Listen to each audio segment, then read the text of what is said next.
Өргөст хэмх ургуулахын тулд үйл явцад нь тариалалт, шилжүүлэн суулгах, дасгах, өсөлтийг удирдах ургац хураалт орно. Одоо эдгээр тариалангийн ажиллагаа бүрийг авч үзье. Эхлээд савыг ус сайн шингээдэг хөрсөөр дүүргээд үрийг тарина. Өргөст хэмхний үрийг тэг 15-аас 1 см-ийн гүнд тарина. Үрийг нэг чиглэлд тарина, ингэснээр навчнууд давцахгүй. Дараа нь тэдгээрийг хөрсөөр хучаарай. Савыг услана. Сонин эсвэл сүүдрөвчний тороор хучиж дахин бүхэлд нь услана. Үндсэн талбайд шилжүүлэн суулгахад тохиромжтой суулгац нь 3-аас 5 жинхэнэ навчтай. Тариаснаас хойш 20-30 хоногийн дараах суулгац байна. Ойролцоогоор 1.5 м зайтай мөрөн дээр суулгацыг 40 см орчим зайтай тарина. Хэрэв суулгацыг хэд гүн тарьсан бол үндсэн сайн суухгүй, өвчнөд өртөмтгий болно. Тиймээс савны хөрсний гадаргуу газрын түвшнээс арай өндөр байрлуулна, эсвэл ижил гүнд тарина. Гидропоник өргөст хэмх тариалахад шим тижээл нь усан дуустдаг бөгөөд хөрс ашигладаггүй тул шилжүүлэн суулгах арга нь өөр байдаг. Суулгацыг үндэсний өсөлтийг дэмждэг ургуулах орчин дээр тавиад шим тижээлийн уусмал нийлүүлдэг 100 хатгана. Гол үндсийг цоолохоос болгоомжлоорой.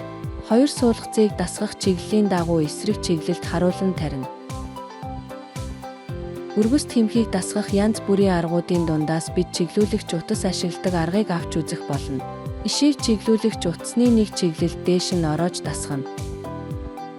Иш ургах тусам тогтмол хугацаанд ороож байгаарай. Хэрэв иш хит өндөр ургуул өсөлтөн саатан утсыг суллаж, усан модыг аажмаар доошлуулаарай. Доод навчийг хайчаар сайтар тайрч аваарай. Ишийг үндэстэй нь ойрхон хажуу тийш нь тавиарай. Ингэснээр шалан дээр давхардахгүй болно. Жимс гаргадаггүй эрт цэцэг ба гол ишний хажууд ургадаг нахиан жимс ургахад хувь нэмэр оруулдаггүй тул эрт үеийн салгаж авна. Хэрэв та ихэнх үед нь хэвийн бус хэлбэртэй өргөст хэмх олвол тэдгээрийг эрт гараар нь салгаж аваарай.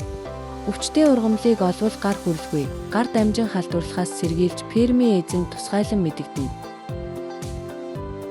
Хураахад бэлэн болсон өргөст хэмхүүд 120-оос 160 г жинтэй, 20-оос 25 см урттай байна. Гүлгэр арьс, гүн ногоон өнгөн зах зээлийн өндөр чанарыг илтгэнэ.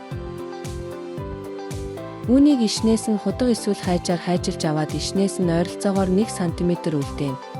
Хэрэв та үүнийг гараар хүчээр тасалж авбал иш эсвэл бусад жимсийг гэмтээж, ургац хураалтын дараа өвчлөхөд хүргэж болцсошгүй.